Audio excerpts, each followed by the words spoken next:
Take it from me, just being ready will only get you so far. To get to the next level, you need to be the readiest. Because ready shows up on game day. Readiest shows them how it's done. And being the readiest starts with a great night's sleep and a free hearty breakfast at Holiday Inn Express. So the next time you hit the road for a game, stay at Holiday Inn Express, a proud sponsor of SEC football. Holiday Inn Express, be the readiest. This is the best Do you hear me? of the Paul Finebaum Show podcast.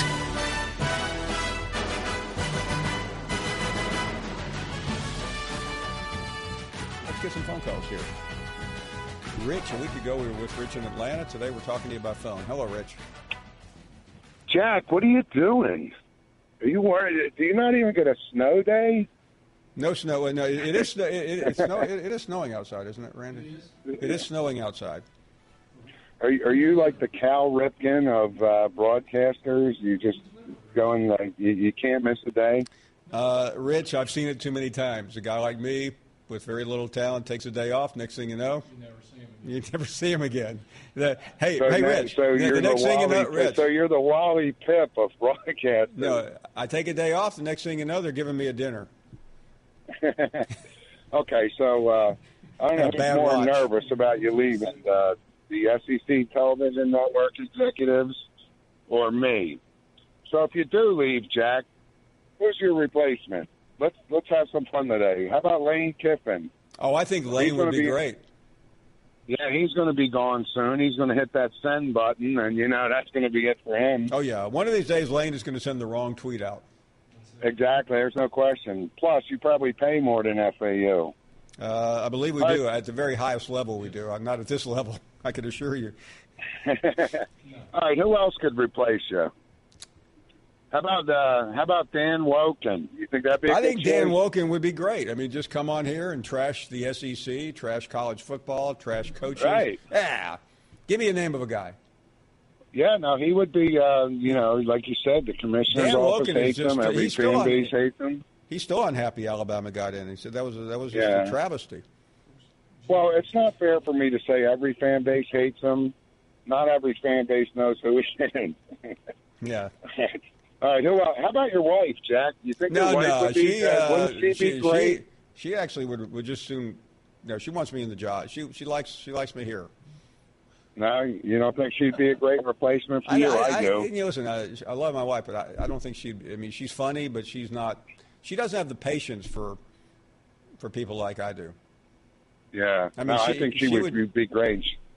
Yeah. She's got a lot in common too, Jack, with the callers. She hates you too.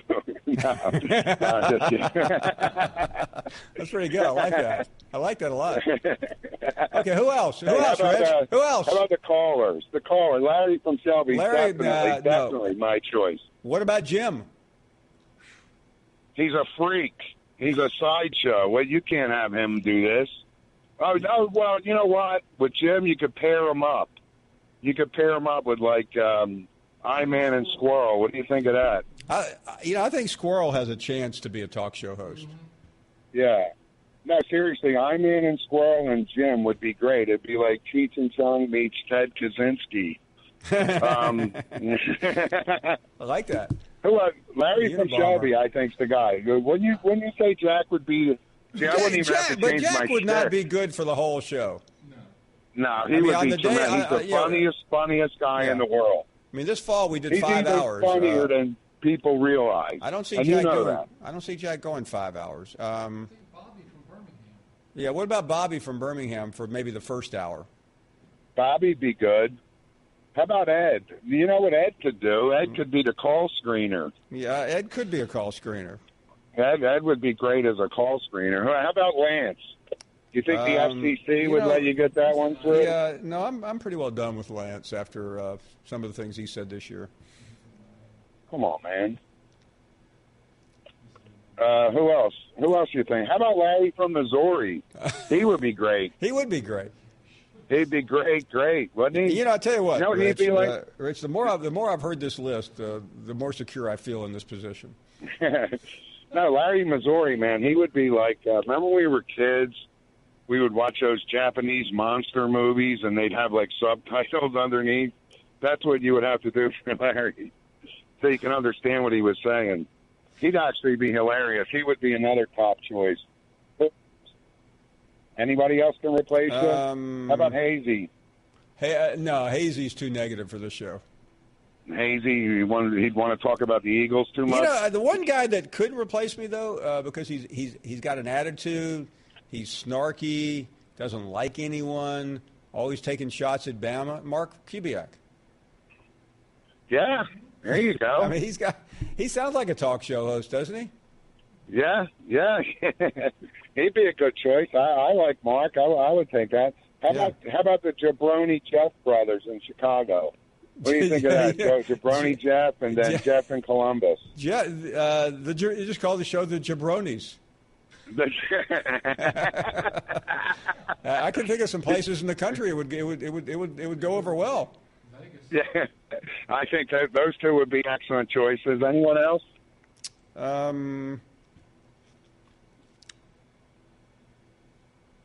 I think that's it. Phyllis? Nah, Phyllis doesn't have the Nah, she would be outstanding. Phyllis, Tammy, Charles.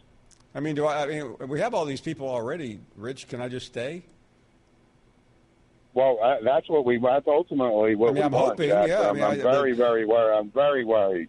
Yeah. You're what? I'm very concerned that you're leaving. Oh, okay. Well, that is the rumor. I know. I mean, yeah, that I'm starting. And by the way, I'm perpetuating. It would be. No, I know. It's much easier to walk away if people aren't surprised. I mean, I put on the TV last week, and all my favorite morning show hosts were gone. Such as I don't want. Yeah, a couple of guys got fired last week. Yeah. Okay. All right, man. But hey, seriously, I couldn't believe that you were working today. I would have thought for sure that you would have a day off today. Actually, we're not working, Rich. No. Yeah, you're not. No. Are you day drinking? Why don't you do that? Why don't you, John and Mark, go out and day drink? That's always fun. I do not drink during the day. You don't drink during the day? No. Maybe you should start. Maybe you should go cruise around Charlotte. I mean, you've been there 5 years. You know how to get to the airport. I can't believe. I bet you can find you can find a good Mexican place to go to. Honestly, I can't believe I've been at this place 5 years. Yeah, I know. I hear you, bro. I kind of feel like it's coming to an end here. I mean, I'd like to keep doing the show. I'm just not sure I'm going to do it here. All right. Well, all right. I got you. All right, man. Have a good day, and let's have some fun today. Why can't I do this? Get rid of all the guests. And have some fun today. Let everybody call up did that Monday, Rich. And pick your replacement. All right? Okay, good deal. Aight. Thank you, bro. Aight. Daryl is next. How come we didn't mention Daryl for a prospective host? Well, I can tell you all the ones that he named, callers, they would never work because it's a sports talk show and none of them know anything about sports. That's a good point. That's a very good point. So, we got the Army-Navy game, Hans, coming up this weekend. I'm glad the Army and the Navy and the Air Force can all have a little football team. Somebody has to guard the country. You know what I mean? Somebody has to protect the country while they're out there playing football. You do realize the Army's teams aren't ready to be Marines yet, right? Yeah, I've heard that. Paul, tell me how cool it is this, okay? Kirby Smart is the first Georgia. He got Georgia into the playoff, the first team out of the SEC to make the college football playoff, not named Alabama. Yeah. And he won Coach of the Year, right? He sure did, yeah. Who's going to be the next defensive coordinator for Alabama? I hear Sylvester Broom is available. Yeah, probably not. Well, you don't. Okay, now let's get to the. I think the person could be on the staff right now. All right, now let's get to the meat of the subject. What I call about. Okay, you ain't going nowhere. So I don't even know why all that talk is even circulating. It's not going to happen. You would affect way too many lives. Okay, you built this ship. You ain't hell no. You ain't jumping off. No, sir. I appreciate you telling me what I can do and what I can't do. I sure am. You started the SEC network. You got too much involved in that, okay? Too much passion.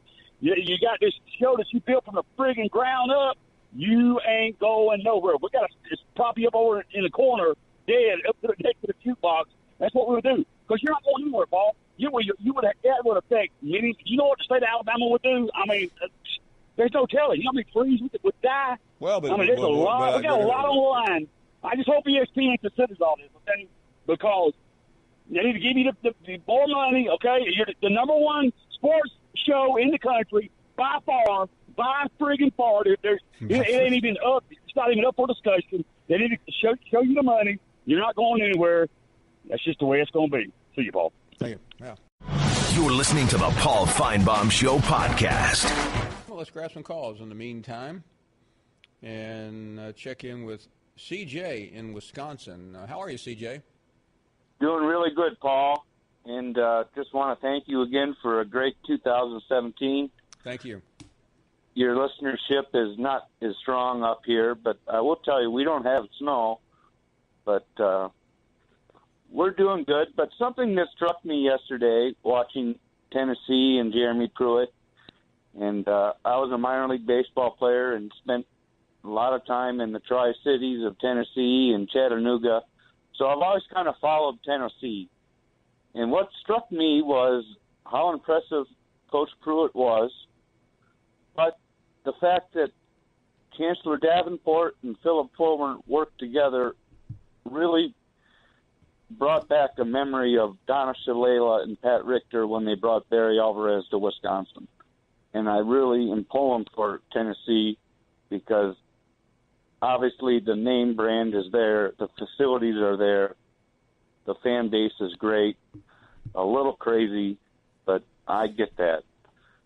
And the other thing that I kind of, and you get on us a little bit up here in the Big Ten, I get it, and we didn't play very well Saturday night, and will Wisconsin ever get that close again? I don't know. But being in the Big Ten West will always give us that opportunity, don't you think? Oh, I don't have any doubt, and I think they will get there again. I think Paul Chryst is a very good coach. They had a chance to win that game. Not just Paul Chryst, but, yeah, we had the ball under 3 minutes, and we really didn't play that well. And we couldn't run the ball, and if anyone follows our program, when we can't run, we're not really – we're average at best. Well, thank you very much. By the way, I need to correct something. I can't remember who said it, but we were talking about the Blue Angels. The Blue Angels are based in Pensacola. Yeah. Yeah, Paul. I've been getting tweets about that. Yeah. I was wrong. I did see the Blue Angels fly in New No, Jersey, no. though, for what it's worth. I've been down to that area. That they are famous from that area. There's a huge naval base in Pensacola, and that's where they emanate from. Noted. Anyways, appreciate all the support. We guys ready to roll? Okay. We got Fred Siegel here from Old Takes Exposed. This is going to be interesting. I'm going to let Fred explain. First of all, Fred, thank you for being with us. I unfortunately come at the wrath of your organization a couple of times, but it's all in fun, and we appreciate you being here. Before we get too deep into the weeds here, let's talk about what you guys do. All right. Well, it's really not you guys. It's just me. Okay. Yeah, you guys is a Brooklyn phrase, okay? Well, that's okay. Yeah, no. I could be a lot of guys doing a lot of things, but what I do on Twitter is essentially just take tweets and quotes and anything from the past and post it when those things turn out to be wrong or unprophetic or flat out maybe embarrassing for the person who said it. And people love it, surprisingly enough, Paul. So how do you? I mean, I realize everybody is busy, and how do you collect these things? I mean, are you whenever you see something, do you just freeze it and hold on it for a rainy day? No, that's a myth. Okay. People think I do that, but essentially I search for them at the time something happens. So let's say Coach Jim McElwain gets fired, I go back and look for all the tweets that people had at that time when he was hired in 2014. Telling how great of a coach he is. But also, now that there's a substantial amount of followers of the feed, everyone just sends me stuff when things happen. So I have like a whole army of people helping me.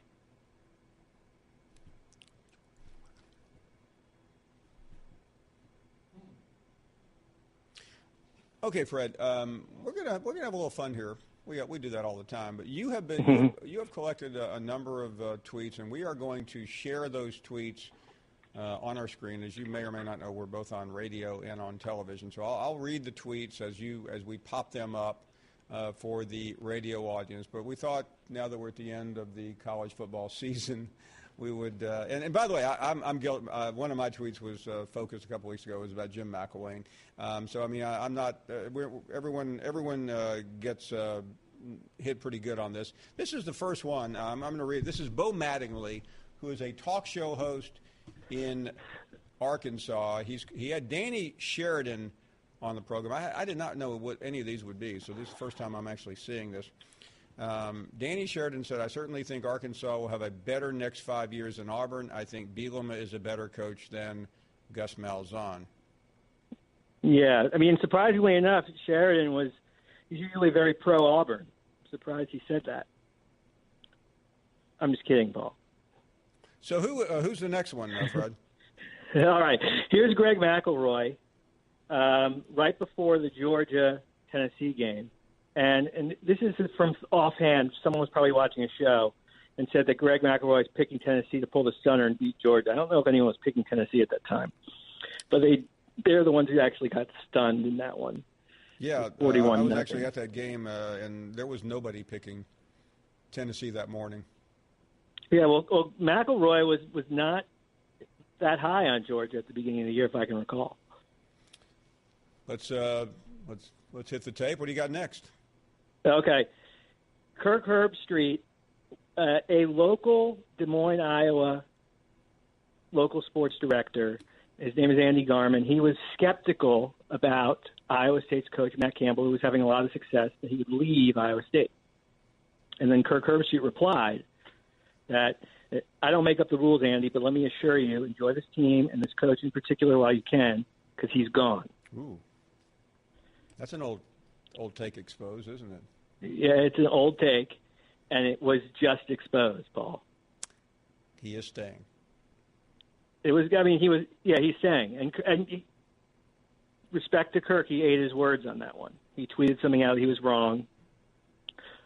By the way, is that the best thing to do when you're wrong about something? Just go ahead and quit. Yes. Don't fight the feeling. Well, I don't want to give away any secrets here, but that is the best thing you could do. Yes, because if you argue about it, then everybody's going to go after you. Yeah, I saw mine. Regardless, I saw one of mine being posted over and over. I just quit looking at Twitter. Yeah. Well, Paul, I mean, I could barely find yours. That was the only one I could ever find. You've been right like 97% of the time. Yeah, but I felt really good about McElwain. Yeah, well, I went to University of Florida, and I'm an alum, a huge fan. So I read that at that time, and I was real excited. You made me real excited about him. Yeah, well, I think John Hayes must have tweeted that one for me. Okay, what do we got next, Fred? All right. Here's Colin Cowherd. Now, Cowherd, he's been dogging the SEC lately, but like 5-10 years ago, this guy was anti-Big Ten, everything. Now he loves the Big Ten, hates the SEC. And this was last year when Georgia lost to Vanderbilt in October.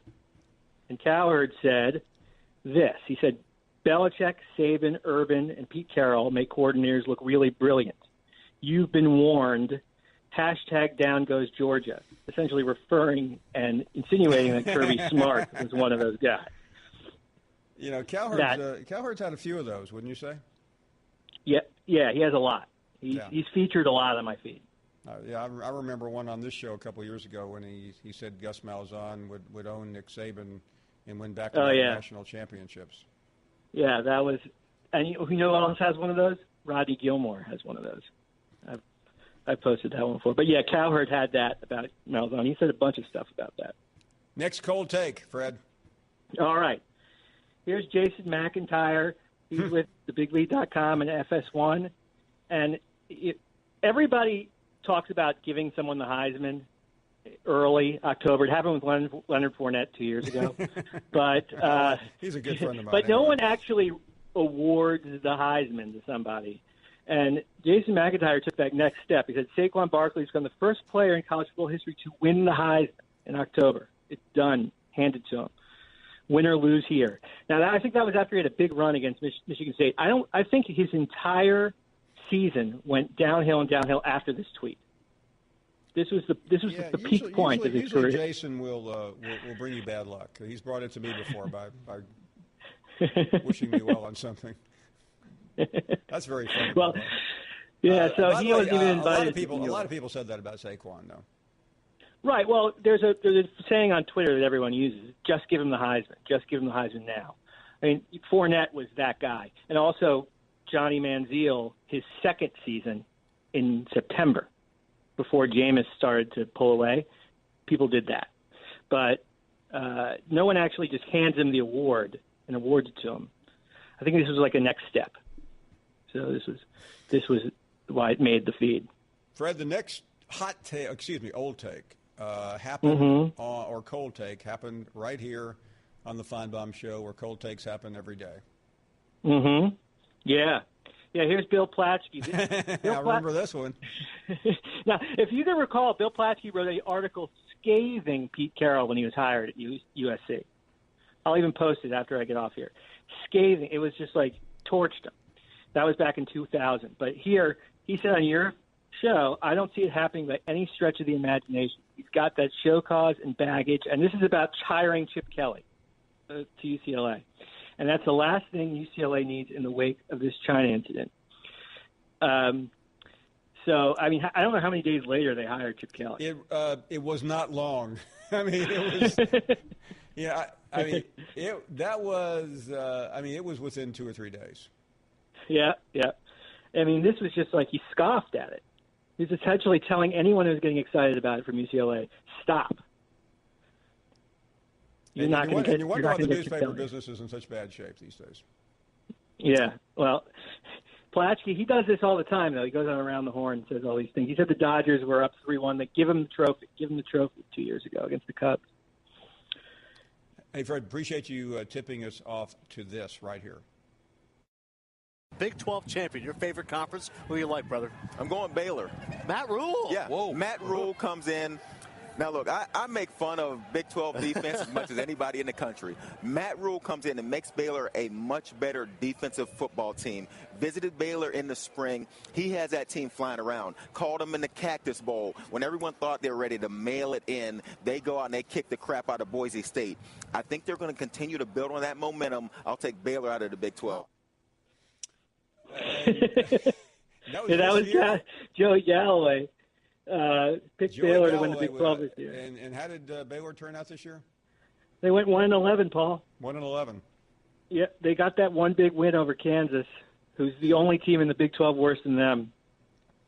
That was completely outside the box. People love to make these predictions that are outside the box, but that was so far away from the box you can't even see the box. Baylor's program's a mess.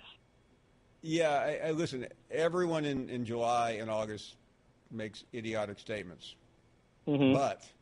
But, I mean, has anyone ever been that wrong? I don't think so on a prediction. I don't think I've ever seen anyone this wrong on a prediction. So from Big 12 just to like 1 completely and 11. I mean, they lost to Liberty, first game of the year, and I don't remember they lost the second game of the year, but it was someone similar, and both at home. So that was it. I mean, we knew that they weren't winning the Big 12 after that. So we have and that's incredible. Okay, so Fred, we have one more, I believe. Is that correct? Yeah, one more. Phil Steele. Mr. College Football Magazine, knows every statistic there is. It's like oh my goodness! Yeah. Well, here's Phil Steele. This was quoted in Saturday.South.com, and this is what they were reporting. Phil Steele was talking on a radio show, and he said that he's not only picking Florida to win the SEC East for the third consecutive season, he has selected the Gators as number one surprise national title contender heading into 2017. It's a surprise team. Now, in Phil's defense, this was before the suspensions. The 11 players were suspended. Fred, but why let facts get in the way of a good story? Okay. Yeah, I think we all can use our collective common sense to determine that Florida was not beating Georgia this year, and they're probably going to lose a lot of games anyway, even with the 11 players suspended. That is so amazing.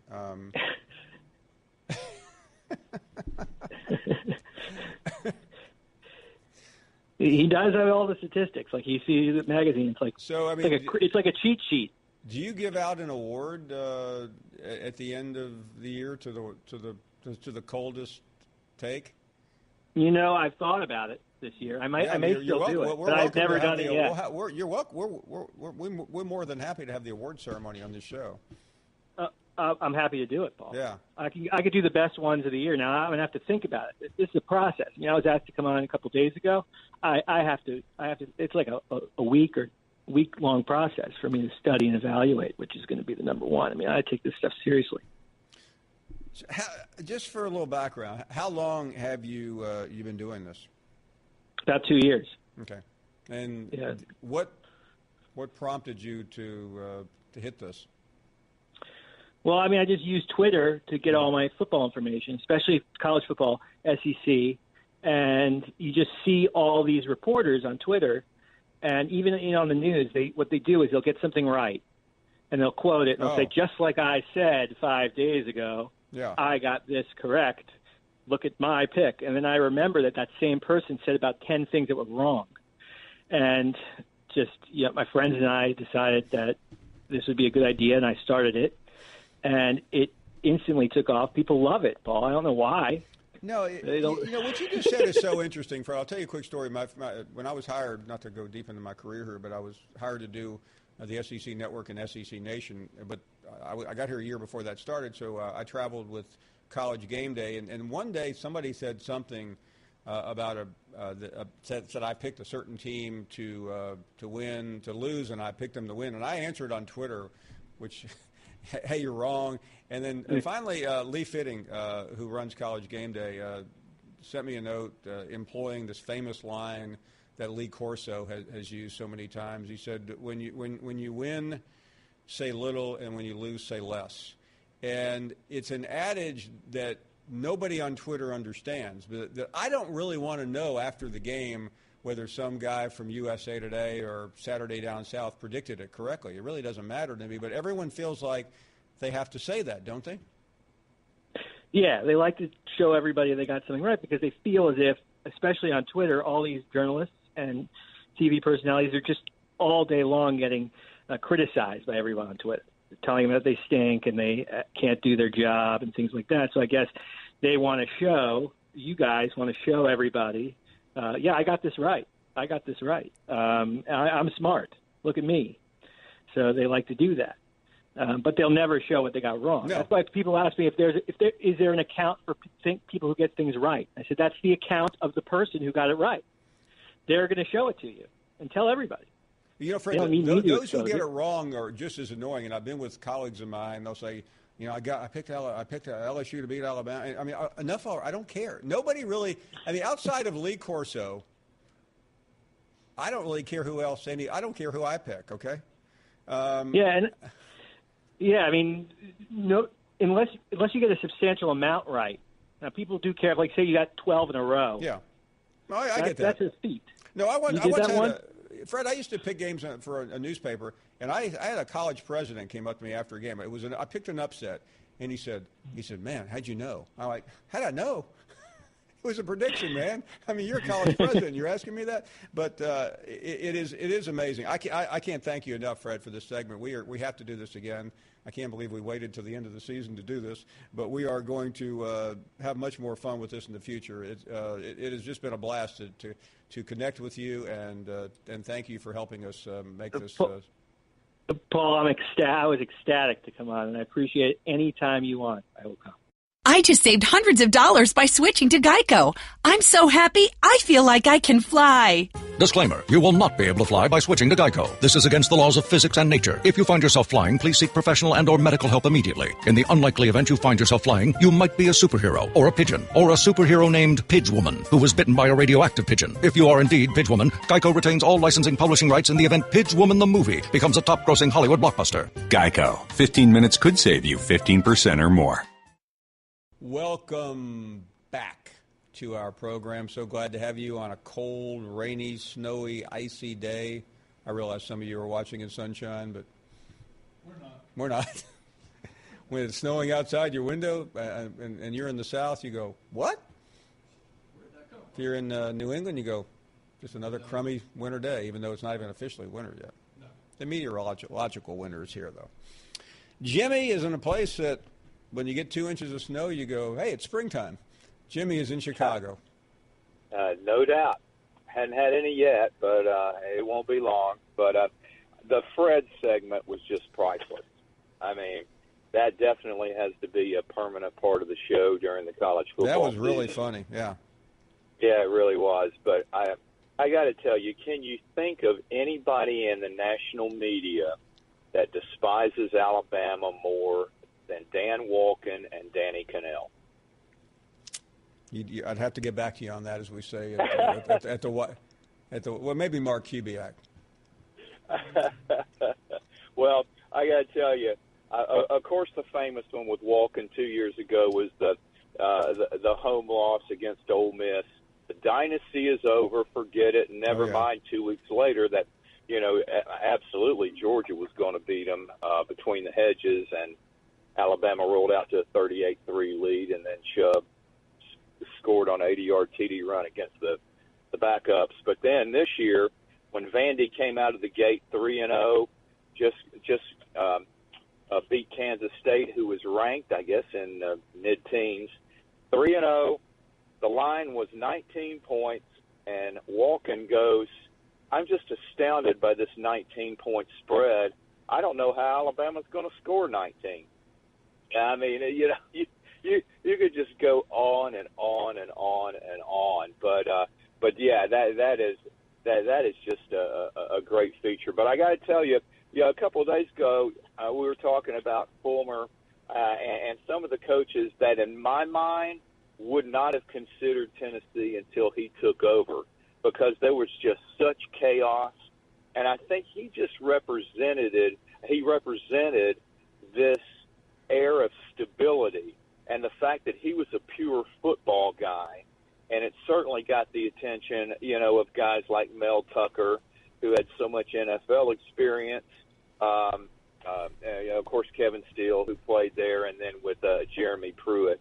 And I tell you, if you're a Tennessee fan, considering where you were a week ago, you couldn't have dreamed, I don't think, in being in a better spot than you are right now, considering what could have happened.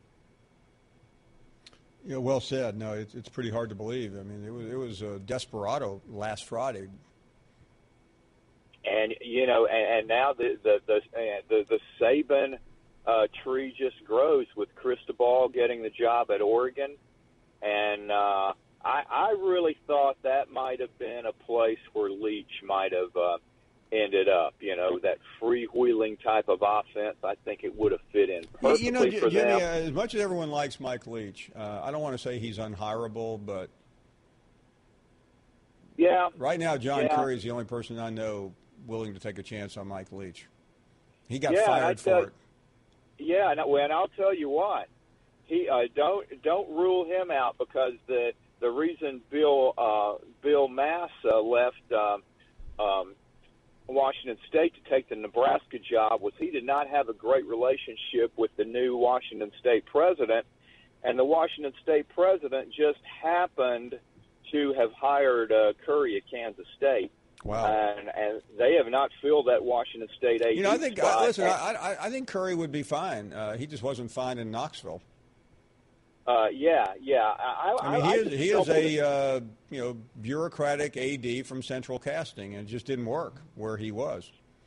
Yeah, I stumbled into that on a Seattle Times link, and I was watching the games last week, and I noticed that Oregon State had filled their position. I didn't realize it, and it was Jonathan Smith, who was the Washington offensive coordinator who came over with Peterson, and he played on those Oregon State teams in the late 90s, the one that blew out Notre Dame and the Fiesta Bowl and all that.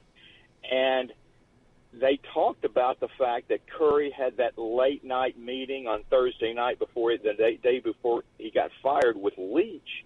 And the Seattle Times kind of mentioned all of this and said it might have been a situation, since the meeting was – you could correct me, but I think that meeting took place without Tennessee administrators knowing, or at least how far along.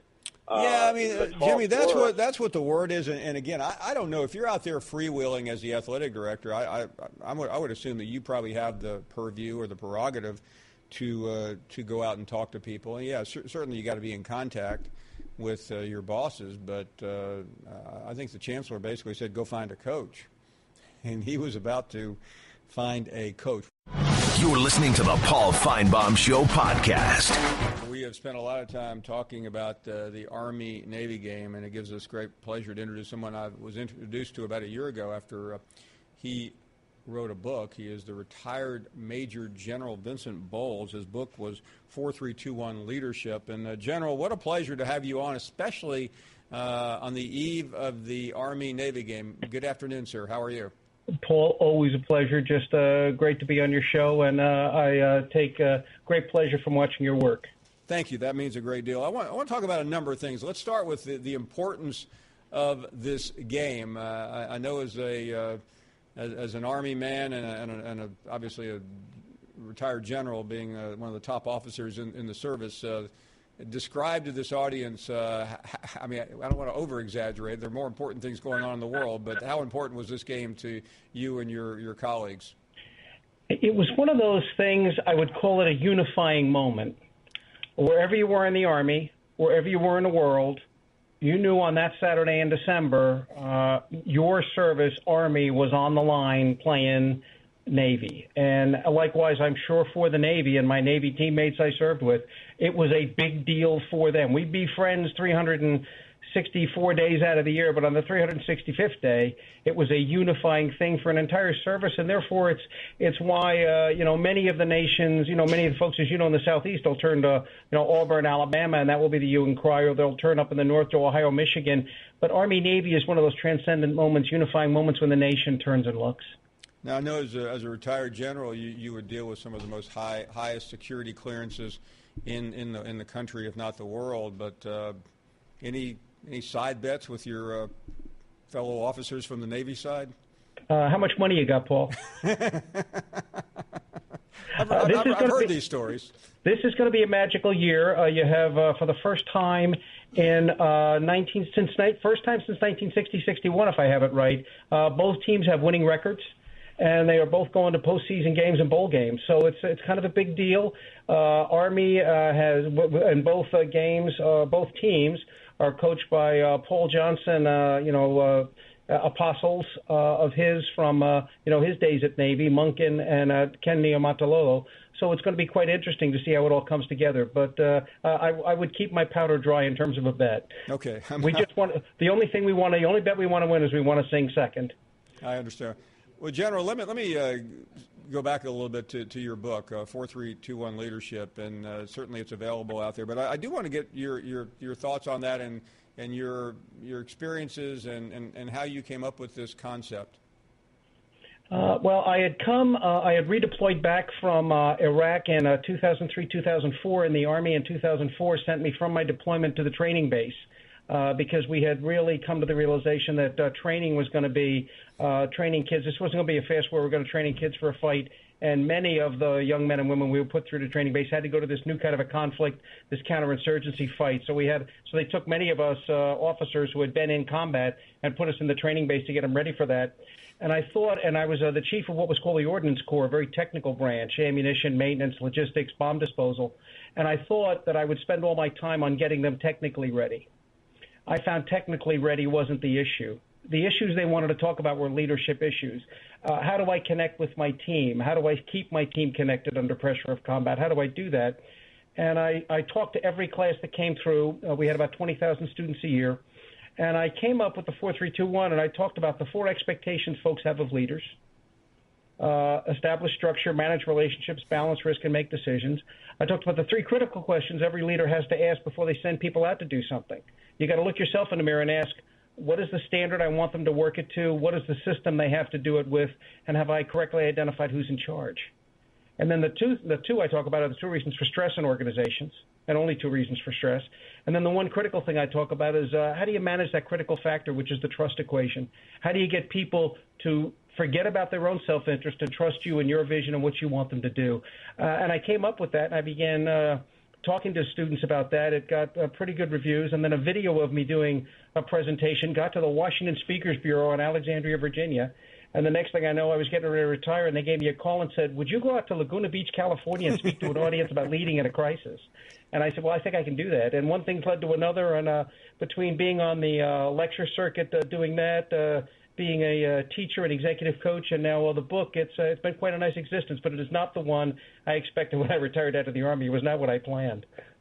Well, I want to ask you to relate this, because I've had some discussions with you off the air about what you have learned, obviously, in your many, many years of leadership in the service, to what we talk about so often here, and that's college football and coaching, and how those two are related and the two intersect. I think the biggest relation is, unlike in college, for the young men and women that go off, those national treasures that go off in the dirt and the dark force, they don't get to pick their missions. They get no vote in picking their missions. The only vote they get is how they get themselves ready to execute that mission. And that's the big deal that they do. I knew every soldier I was training, that was highly likely they would go into combat. And we would worry about, did we have them ready? Did we do every single possible thing we could do to have them ready? A football is a game. It's a competition. It's a game. I think probably the biggest thing to highlight in tomorrow's event and game is, remember, the individuals who are playing on the field tomorrow did not go to Army or Navy or Air Force to be football players. They went there to be officers in your Army, your Navy, and your Air Force. They are playing as a result of being, pretty good at it and wanting to do something, and each of the academies has a requirement that you participate in a sport of some kind. So they like to play football and they're good at it, but they didn't decide, well, I'm a great football player, I'm going to Army, I'm going to Annapolis, I'm going to Colorado Springs. They said, I want to serve my nation. And I think that's the biggest difference there, if that's helpful. I also wanted to ask you about coaching, because coaching is I'm not trying to equate what a coach does to what an officer does in any of the services, but it is such a perhaps misunderstood role, and there's so much controversy about it, and it's often very difficult to find the right person. Your thoughts on coaching and what makes a coach successful? And obviously, we thought about that. There's a couple of things. First, a coach has to be to be a coach, you have to do 2 things. First, you have to have competence in your craft, and if you're in the service, you have to have competence in your craft. You have to know your business, because they're going to turn to you when you tell them to do something. They want to know that you know what you're talking about. At the same time, you have to have a relationship so that you're not the leader, the commander, the coach. They want you to be their leader, their commander, their coach. They want to run into you and they want to say, that's my commander, that's my coach. I feel a connection. And to do that, you have to understand the difference between management and leadership. Management is a task list and a clipboard. It's stuff you got to do. It's directive. You tell people to do things. Leadership is connective.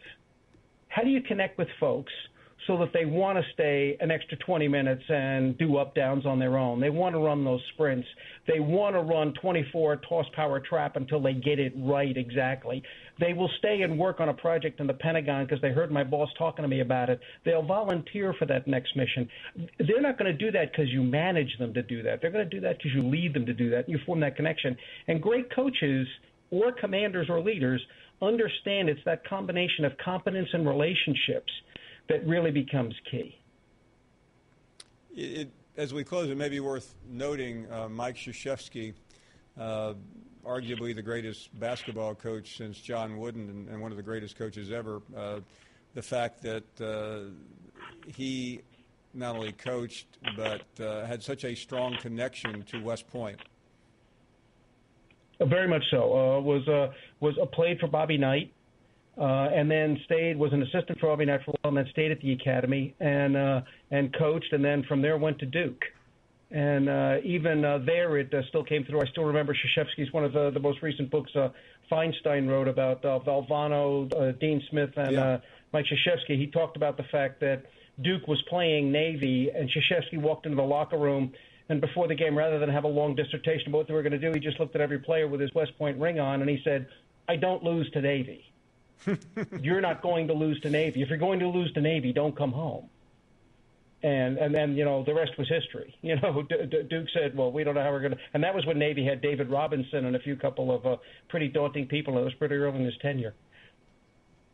An amazing story. General, we've wanted to do this for a long time. Look forward to the game tomorrow. Look forward to having you back. Best wishes, and thank you so much for making the time. Paul, thanks so very much. Just make sure people understand those young men and women go for us. They believe we're worth it. And tomorrow's a great day to dedicate ourselves to being the type of citizens worthy of their sacrifice.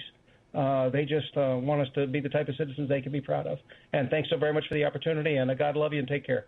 Welcome you back. I hope you were with us yesterday morning when we had live coverage of the introduction of Chad Morris. And during that, we saw Hunter Yurachek, who was named the day before as the new Vice Chancellor and Director of Athletics at the University of Arkansas. He comes there from the University of Houston. He has also served as athletic director at Coastal Carolina and served at many other schools, including Virginia, Western Carolina, Wake Forest, and Vanderbilt. And he joins us now from Fayetteville. Hunter, thanks for being here. Congratulations. I'm sure this week has been quite memorable for you.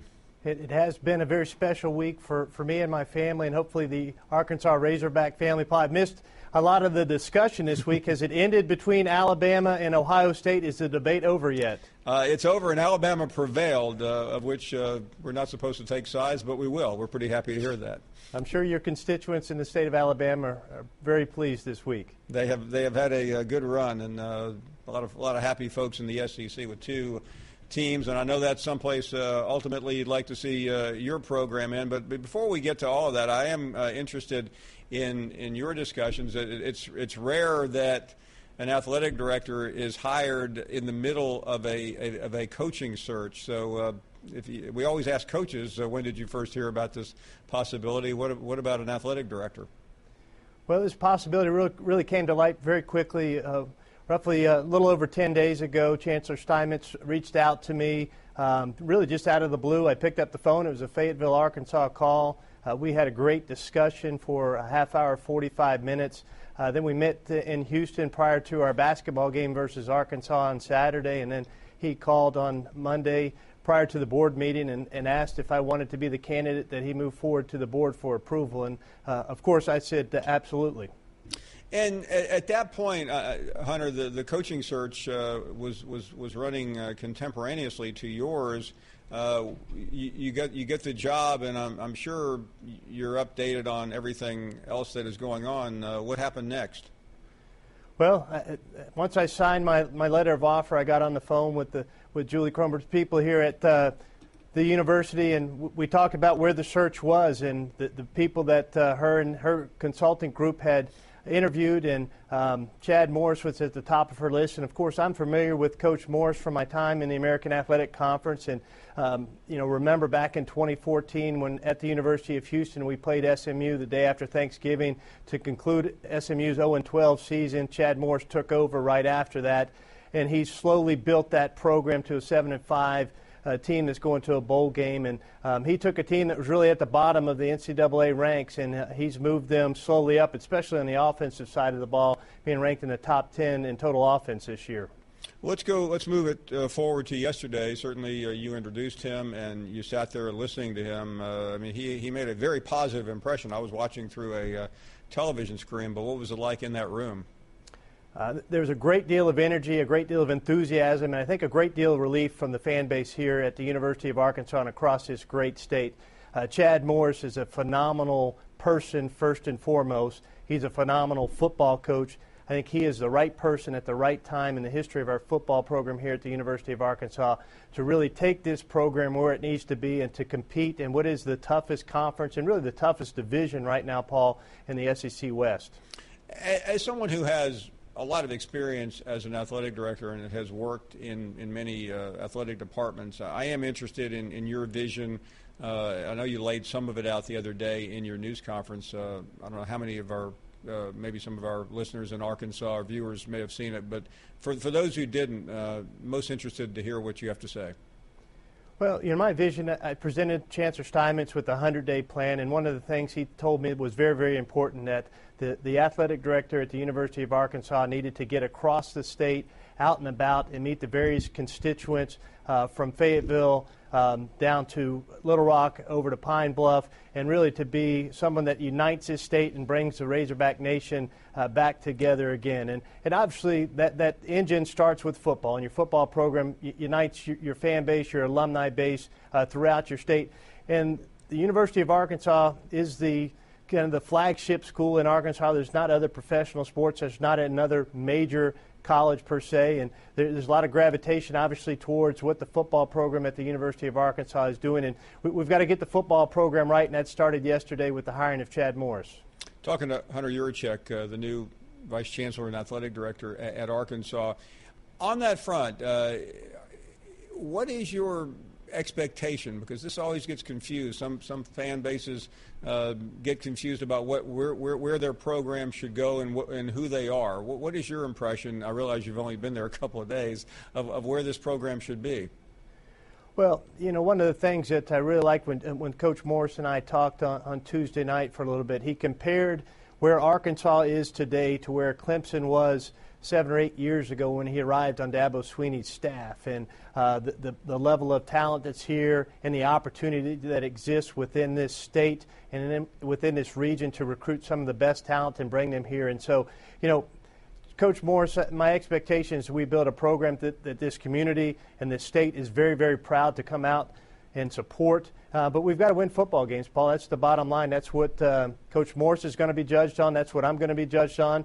And so that's got to happen. And so we've got to continue to show growth and improvement as we head into 2018 and 2019. And I'm not going to put a win-loss record on a successful season, but we'll know the successful season by the growth and the competitive nature of Arkansas football moving forward. And you already know this because you're involved in intercollegiate athletics, but I've always thought, and I'm really anxious to get your thoughts on this, is that the Arkansas fan base, even when things aren't great, are so loyal. That is such a unified state, unlike other states where there's another SEC school to compete. So I don't think it is as big a challenge, but how do you get everyone, Hunter, to coalesce around this program and make sure everybody's going to the same heartbeat? Well, I think the big thing, Paul, is that everybody across this state that's so proud to support the University of Arkansas, they got to feel a part of our program. And being a part of a program means that they can touch and feel your program. And touch and feel your athletic director, your head football coach, your head basketball coach, your baseball coach.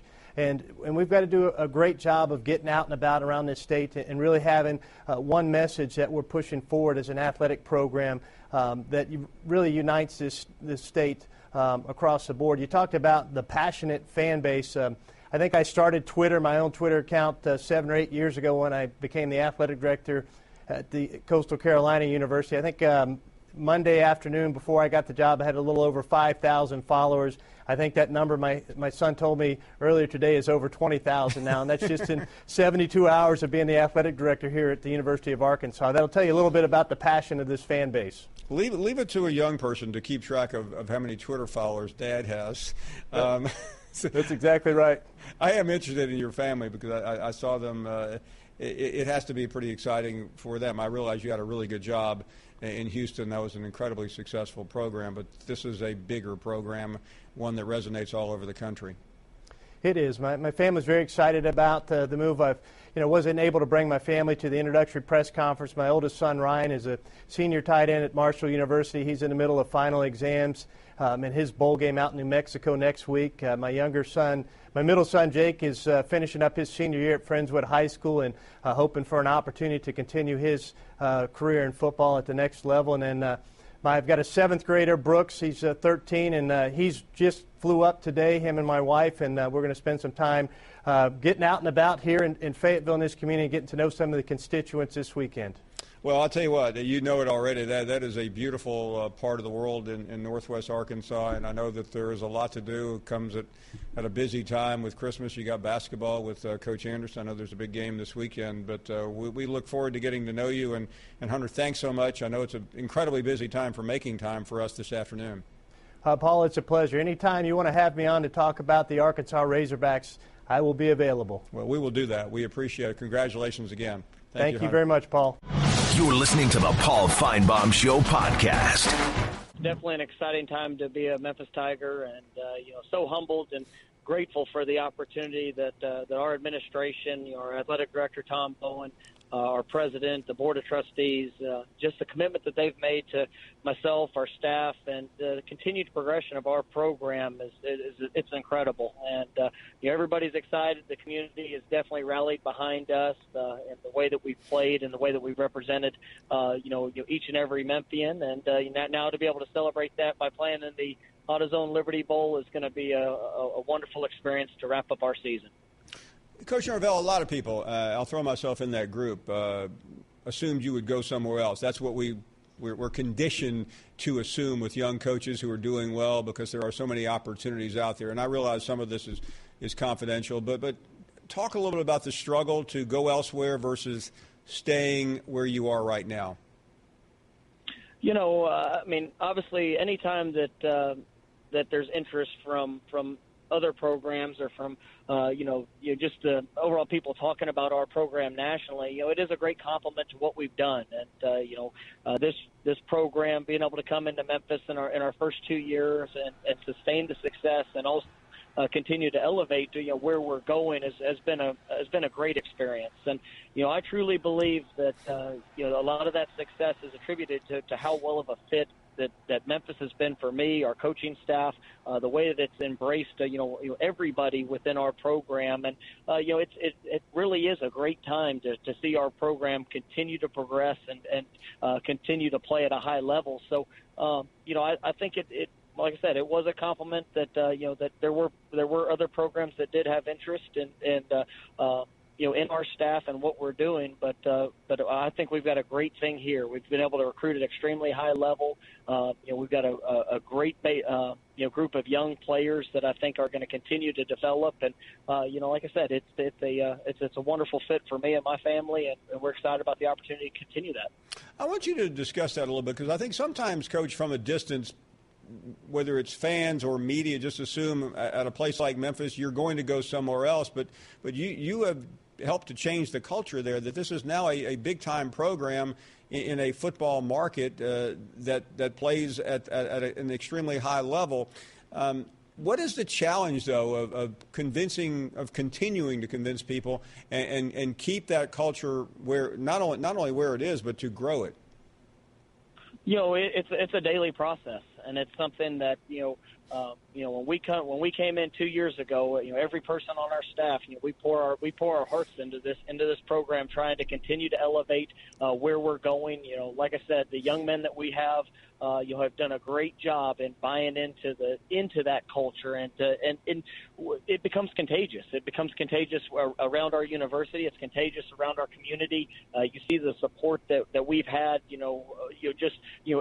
With our home games, being able to the championship game that we played in, last week. I mean, even though we came up a play short, I thought we represented our community at an extremely high level. And we stepped off that plane back in Memphis, and there were hundreds upon hundreds of fans lining the airport fences, just cheering us on and celebrating what this team has done.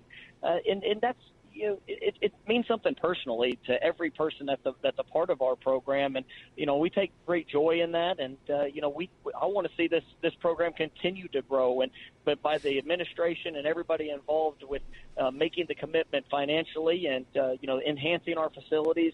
The grass isn't always greener in bigger conferences or in different places. It's the same thing that we talk to recruits about. You have to find the place that's the best fit for you. And right now, University of Memphis is a wonderful fit for everybody that's a part of our staff and the players that we have. And we feel like there's still a lot of work that's left to be done to take it to the highest level and continue with our progression.